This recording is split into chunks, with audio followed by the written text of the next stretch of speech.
Hello दोस्तों, कैसे हैं आप लोग। उम्मीद करते हैं स्वस्थ होंगे, मस्त होंगे और आपकी तैयारी भी मस्त चल रही होगी। तो आज हम बात करेंगे बिहार स्टेनो एएसआई की पोस्टिंग कहाँ कहाँ होती है, प्रमोशन का क्या स्कोप है, सैलरी कितनी मिलती है, इसमें वर्दी मिलती है या नहीं, बंदूक मिलती है या नहीं। बहुत सारे सवाल हैं, सभी को हम आज इस वीडियो में क्लियर करेंगे। तो बने रहिए हमारे साथ। शुरू करते हैं आज हम पहले पोस्टिंग को लेकर के। पोस्टिंग कहाँ कहाँ होती है। तो जब सबसे पहले आप स्टोनो एएसआई में फाइनली सेलेक्ट होते हैं तो पुलिस मुख्यालय के द्वारा इतने सारे डिपार्टमेंट में से कोई एक डिपार्टमेंट आपको अलॉट कर दिया जाता है कि आपको एसटीएफ मिल गया, आर्थिक अपराध इकाई मिल गया, कोई भी एक डिपार्टमेंट आपको अलॉट कर दिया जाता है। जब आप यहाँ जा कर के योगदान देते हैं किसी भी एक इकाई में तो आपको यहाँ से फिर एक पोस्टिंग होती है। वो पोस्टिंग कहीं भी हो सकती है, आईजी के पास हो सकती है, टीआईजी के पास हो सकती है, एसएसपी के पास हो सकती है, एसपी के पास हो सकती है या डीवाईएसपी के पास भी पोस्टिंग हो सकती है। तो नॉर्मली यहाँ पे ये सारे जानते हैं कि कार्यालय कहाँ कहाँ है सभी का। पुलिस हेडक्वार्टर पटना तो जान ही रहे हैं, एसटीएफ का भी नॉर्मली पटना में ही होती है पोस्टिंग, आर्थिक अपराध इकाई पटना में ही है, बीएमपी और बीएसएपी ये बिहार के विभिन्न ज़िलों में है इनके कार्यालय, तो कहीं भी पोस्टिंग बिहार में हो सकती है। सीआईडी ये भी पटना ही है, जीआरपी इनका भी पोस्टिंग बिहार के विभिन्न ज़िलों में होती है, जहाँ जहाँ जीआरपी की बैठते हैं, जीआरपी के एसपी बैठते हैं, डीआईजी बैठते हैं, तो वहाँ पे आपकी होती है पोस्टिंग। पुलिस एकेडमी ये राजगीर में है। स्पेशल ब्रांच का भी कार्यालय पटना में है। डिस्ट्रिक्ट ऑफ बिहार, ये तो ऑल डिस्ट्रिक्ट बिहार के जितने भी डिस्ट्रिक्ट हैं सभी जगह पे पोस्टिंग होती है। तो मेन रोल एक रीडर का, एक स्टेनो एएसआई का यहीं पे होता है, डिस्ट्रिक्ट में ही। तो आई होप ये इतना क्लियर हुआ होगा। अब हम डिस्ट्रिक्ट पे चलते हैं कि जब आप डिस्ट्रिक्ट आपको अलॉट किया जाता है तब आपकी पोस्टिंग कहाँ कहाँ हो सकती है। तो डिस्ट्रिक्ट में भी आपको जो क्षेत्रीय डीआईजी हैं, आईजी हैं, एसपी है, एसएसपी है, किसी के पास भी पोस्टिंग हो सकती है। तो मेन रोल वहाँ वहाँ भी जब आपको एसपी या एसएसपी कार्यालय होती है तब एक स्टेनो एएसआई का मेन रोल यहाँ काम करता है। तो यहाँ भी दो सेक्शंस होते हैं, एक गोपनीय और दूसरा क्राइम। दोनों जगह एक एक रीडर की पोस्टिंग होती है, एक रीडर यहाँ और एक रीडर यहाँ। दोनों का इंचार्ज रीडर होते हैं, यहाँ के रीडर यहाँ का इंचार्ज, यहाँ के रीडर यहाँ का इंचार्ज। तो आपकी रोल क्या होता है, वर्क प्रोफाइल क्या होता है। तो जब यहाँ आप गोपनीय में पोस्टिंग होती है तो जितने भी तरह के लेटर्स आते हैं एसपी के पास, चाहे मुख्यालय से लेटर हो, चाहे जन शिकायत हो, किसी भी तरह के शिकायत एसपी के पास लेटर आया हो तो वो पहले गोपनीय में आएगा। गोपनीय रीडर का काम है, रीडर मीन्स पढ़ने वाला, वो लेटर रीड करेगा, वो सेक्शन किस सेक्शन से रिलेटेड है वो सेक्शन में वो मार्क कर देगा कि ये इस सेक्शन से रिलेटेड लेटर है। उसके बाद एसपी साहब सीन करेंगे उस लेटर को, फिर ये कंसर्निंग सेक्शन में ये रीडर का काम है भिजवा देना लेटर। आपके असिस्टेंट के लिए वहाँ पे बहुत सारे कांस्टेबल दिए जाते हैं सहायता के लिए, तो अब वो लेटर को वहाँ भिजवा दिया जाता है। दूसरा क्राइम है, एक ये हो गया। और दूसरा काम यहाँ और होता है पोस्टिंग से रिलेटेड, एएसआई से इंस्पेक्टर को लेकर के पोस्टिंग यहीं से होती है। तीसरा काम यहाँ विधि व्यवस्था से संबंधित होती है, जिले में जितने भी विधि व्यवस्था से रिलेटेड, होली हो, दिवाली हो, जितने भी तरह के पर्व पे विधि व्यवस्था से संबंधित लेटर इशू होते हैं वो काम यहाँ से होते हैं। दूसरा सेक्शन क्राइम है। तो क्राइम में जितने भी जिले के अंदर घटित घटना क्राइम से रिलेटेड हो, एफआईआर से जितने भी कार्य हो वो यहाँ पे डील होते हैं। आई होप यहाँ तक क्लियर हो गई होगी। अब हम बात करते हैं प्रमोशन की। स्टेनो एएसआई का प्रमोशन का क्या स्कोप है। तो पहले आप स्टेनो एएसआई, फिर स्टेनो एएसआई, फिर स्टेनो इंस्पेक्टर, फिर स्टेनो डीवाईएसपी, ये आपका प्रमोशन का स्कोप है इसमें। आप स्टोनो DYSP तक ही बनेंगे। पहले क्या था कि आप स्टोनो ASI में बहाल होइए, उसके बाद 10 साल के बाद आपकी मर्जी है कि नहीं हम दरोगा बनेंगे, स्टोनो नहीं रहेंगे, तो आपको एक ट्रेनिंग कराया जाता था। ट्रेनिंग कराने के बाद आपको नॉर्मल सब इंस्पेक्टर बना दिया जाता था, उसके बाद आप थानेदार भी बन सकते थे। लेकिन 2017 में एक कैडर रूल बनाया गया है, जिसके अनुसार आप जीवन भर स्टोनो ही रहेंगे। स्टोनो कैडर में ही आप सब इंस्पेक्टर बनेंगे, इंस्पेक्टर बनेंगे, DYSP बनेंगे। इट मीन्स आपकी थाने में कभी पोस्टिंग नहीं होगी, जब भी होगी तो SP, SSP, DIG, IG के पास ही आपकी पोस्टिंग होगी। तो प्रमोशन यह है कि आपको SI से SI बनने में 10 साल लगते हैं। ये भी वैकेंसी के ऊपर निर्भर करती है। अगर SI की वैकेंसी है तो आपको 10 साल में सब इंस्पेक्टर बना दिया जाता है, अदरवाइज आपको MACP दिया जाता है। आपके 10 साल सर्विस हो गई, SI की सीट वैकेंट नहीं है, तो आपको MACP का लाभ दिया जाता है, यानी कि सब इंस्पेक्टर की सैलरी आपको मिलेगी, लेकिन सब इंस्पेक्टर की पावर, सब इंस्पेक्टर की वर्दी आपको नहीं दी जाएगी। वही चीज़ यहाँ भी लागू होती है। 10 साल में आपको इंस्पेक्टर बना दिया जाएगा। ये भी यहाँ सीट वैकेंट होने पर निर्भर करता है। सीट वैकेंट है तो बनाया जाएगा, अदरवाइज फिर यहाँ से ये लागू होगा। ऐसा नहीं है कि 10 साल में ही पोस्टिंग प्रमोशन होगी, ये 5 साल में भी प्रमोशन हो सकती है। यदि वैकेंट है, सीटें वैकेंट है, तो आपको 5 साल में भी, 6 साल में भी प्रमोट कर दिया जाएगा। तो ओवरऑल ये सभी वैकेंसी पे निर्भर करती है। उसके बाद 10 साल यहाँ, तो ओवरऑल 10, 10, 20 और 30, यानी कि 30 साल में आप DYSP बनते हैं नॉर्मली, अगर समय पे होती है तो अगर आप 20-22 साल में नौकरी ले लेते हैं तो स्टोनो DYSP बन के रिटायर होते हैं। आई होप ये भी प्रमोशन से लेकर के भी आपको क्लियर हो गए होंगे। अगला हम बात करते हैं सैलरी की।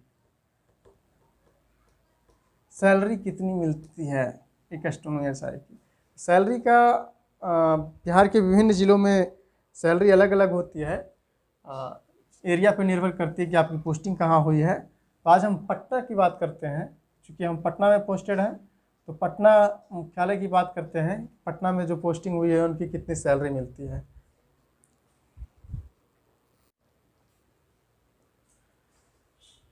तो पटना में जो सैलरी मिलती है वो ये है। आप जब ज्वाइन करते हैं तो उस समय आपके 2800 ग्रेड पे, यानी कि लेवल 5 की नौकरी है ये स्टोनो SI की। तो उसके अनुसार आपका बेसिक पे 29,200 रुपया है। उसमें आपको सिटी ट्रांसपोर्ट अलाउंस 1755 रुपये मिलते हैं। डियरनेस अलाउंस, चूँकि 3 DA भी हम लोग का नहीं लगा है, तो ये DA आपका ये मिलता है। अभी ये DA आपके ज्वाइन करते करते ये DA बढ़ जाएंगे, तो फिलहाल ये DA मिल रहा है। HRA जो हाउस रेंट अलाउंस बोलते हैं, आपको रहने के लिए घर ना दे करके पैसे दिए जाते हैं इतने। HRA house rent allowance. ये है मेडिकल अलाउंस, आपको 1000 रुपये मेडिकल अलाउंस दिए जाते हैं। और ये है अदर अलाउंस, मतलब कुछ एक्स्ट्रा अलाउंसेस दिए जाते हैं 3000 रुपये। तो ओवरऑल टोटल मिला करके आपको 44,591 रुपये आपकी ग्रॉस सैलरी बनती है। ये आपके अकाउंट में नहीं आते, इतने ग्रॉस बनते हैं। इसमें से 3,416 रुपये ये आपका NPS अमाउंट डिडक्ट किया जाता है। तो ओवरऑल आपकी 41,145 रुपया इन हैंड सैलरी ये आपके अकाउंट में आती है हर एक महीने। ये स्टोनो SI की सैलरी है पटना में। अन्य ज़िलों में 2-3 हज़ार इसमें घटा लीजिए, 37-37,500 रुपये लगभग अन्य ज़िलों में बेसिक शुरुआत में आपको मिलते हैं। इसमें से एक्स्ट्रा और क्या मिलता है, बहुत लोग पूछे थे एक्स्ट्रा क्या मिलता है। तो एक्स्ट्रा आपको, चूँकि हर डिपार्टमेंट में 12 महीने की सैलरी दी जाती है, लेकिन पुलिस डिपार्टमेंट एक ऐसा डिपार्टमेंट है जिसमें आपको 13 महीने की सैलरी दी जाती है। तो 1 महीने की एक्स्ट्रा सैलरी आपको यहाँ मिलती है, लगभग 35,000 बनती है। वो इतना नहीं बनती है, चूँकि आप 1 महीने में 2 बार ये खाना नहीं खा सकते हैं, 2 बार आ नहीं सकते हैं, तो कुछ काट करके आपको 34-35,000 के रुपये आसपास ये मिलते हैं। 35,000। और एक्स्ट्रा इसमें एक मिलता है वर्दी भत्ता। वर्दी पहनने के लिए आपको साल में लगभग 11,000 रुपये वर्दी भत्ता दिया जाता है 1 साल में। तो ओवरऑल ये कहें 5, 6, 4, 46,000 रुपये हर एक साल आपको एक्स्ट्रा मिलते हैं इस डिपार्टमेंट में। और तीसरी चीज़ एक एक्स्ट्रा है ये, यहाँ सिटी ट्रांसपोर्ट अलाउंस। जब आप खुद की बाइक रखे हुए होते हैं, अपना बाइक आपके नाम से रजिस्टर्ड हो, आपका ड्राइविंग लाइसेंस हो, तो ये 1725 की जगह आपको 2500 मिलते हैं। बाइक वाहन रख रखाव भत्ता, ये आपको काट करके यहाँ ये ऐड कर दिया जाएगा। टोटल नहीं, ये दोनों नहीं मिलेगा, ये हटा करके ये मिलेगा, तो लगभग 800 रुपया और बढ़ जाएंगे यदि आपका पर्सनल बाइक है तो इस तरह से ये सैलरी है। इसमें भी आपको लगता है सारे डाउट क्लियर हो गए होंगे।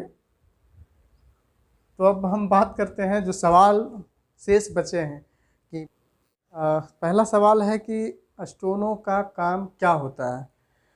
तो स्टोनो का काम आप किसी भी ऑफिसर्स के जस्ट लाइक पीए होते हैं, और स्टोनो एसआई में जब आप अपॉइंट होते हैं तो आपको किसी भी आईपीएस ऑफिसर्स का पीए बनाया जाता है। उनका काम को देखने के लिए उनके पास जो भी जितने भी लेटर आएंगे उसको पहले आपको रीड करना है, वो लेटर कहाँ रिलेटेड है वो लेटर मार्क करना है। तो ये स्टोनो का एक काम ये होता है। दूसरा, किसी भी मैटर पे कोई जटिल समस्या हो तो उस पर डिक्टेशन दिया जाता है आईपीएस के द्वारा, उसको आपको डिक्टेशन लेना है और वो आप टाइप करके दिखाएंगे। तो ये नॉर्मली ज़्यादातर मुख्यालय में ही डिक्टेशन चलता है। शॉर्ट हैंड का यूज कहाँ होता है, अगला सवाल ये भी है, इसी में मैं क्लियर कर देता हूँ। शॉर्ट हैंड का यूज मुख्यालय में जब आप पोस्टिंग होती है स्टोनो एसआई की, तो यहाँ शॉर्ट हैंड की ज़रूरत होती है, यहाँ पे आपको डिक्टेशन दिया जाता है। लेकिन जब ज़िले में पोस्टिंग आपकी होती है तो ना के बराबर ही डिक्टेशन वहाँ मिलता है, क्योंकि ज़िले के एसपी के पास बहुत कम समय होता है, तो वो आपको डिक्टेशन नहीं देगा, वो सीधे बता देगा कि इस मैटर पे आपको लेटर बनाना है। तो मैटर खुद आप डील कीजिए, आगे पीछे जो भी वो फाइल देखिए और उस पर लेटर बनाइए। तीसरा सवाल, पावर क्या होती है। पावर तो जो ज़िले में रीडर है वो बोलते हैं कभी आइए हवेली पे, तो पावर को लेकर के भी हम ज़िले के रीडर से मिलवा देंगे कभी, और पावर क्या है उन्हीं से सुनिएगा। और चौथा सवाल ये है, ऑफिस टाइम क्या होती है। तो जो पटना पुलिस मुख्यालय में ऑफिस टाइम 10 से 6 होती है, लेकिन ज़िले में इसका कोई निश्चित नहीं है समय कि 10 से 6 होगी या 10 से 8 होगी। कभी कभी 10 से 8 भी आपको रुकना पड़ सकता है, 9 भी रुकना पड़ सकता है, वो निर्भर करता है सिचुएशंस पे, वहाँ की सिचुएशंस कैसी है। तो और अगला सवाल है कि स्पेशल केबिन होती है कि नहीं। तो चूँकि आप रीडर हैं, जब रीडर कहीं प्रतिनियुक्ति होती है तो किसी भी सेक्शन का इंचार्ज ही बना दिया जाता है। तो आप सेक्शन के जब इंचार्ज हैं गोपनीय का या क्राइम का, तो ये आपके लिए स्पेशल ही है। अभी बताया कुछ दिन पहले कि क्राइम हो या गोपनीय हो, आपको वहाँ इंचार्ज बना दिया जाता है। तो जो आपको इंचार्ज बना दिया गया तो आपके लिए वो स्पेशल ही है, वो स्पेशल आपका ही केबिन है। आपके असिस्ट के लिए वहाँ 4-5 कांस्टेबल्स दिए जाते हैं आपके सहायता के लिए। अगला सवाल है, गन मिलती है या नहीं। तो स्टोनो एसआई को गन नहीं मिलती है, क्योंकि कभी फील्ड में पोस्टिंग स्टोनो की होती नहीं है। हमेशा आपको कार्यालय में ही पोस्टिंग होती है, चाहे डीएसपी का कार्यालय हो, एसपी का कार्यालय हो, एसएसपी का कार्यालय हो, तो हमेशा कार्यालय में ही पोस्टिंग होती है, इसलिए आपको गन नहीं दिया जाता है। हाँ, ट्रेनिंग में आपको गन चलाने की ट्रेनिंग दी जाती है, सभी प्रकार के गन चलाने का वहाँ ट्रेनिंग दिया जाता है। तो ट्रेनिंग दिया जाएगा बट गन अलाउट नहीं किया जाएगा, क्योंकि आपको ज़रूरत है नहीं, ऑफिस में कौन सी गन चलानी है। तो ये रहा आज का, हमको लगता है सारे सवाल क्लियर कर चुके हैं। फिर भी कोई डाउट हो तो कमेंट कीजिएगा, और नेक्स्ट वीडियो में क्या जानकारी चाहिए आपको वो भी लिखिएगा। मिलते हैं नेक्स्ट वीडियो में, आज के लिए बस इतना ही।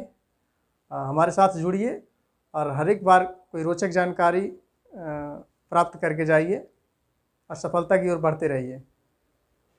मिलते हैं नेक्स्ट वीडियो में। जय हिंद, जय भारत, जय बिहार।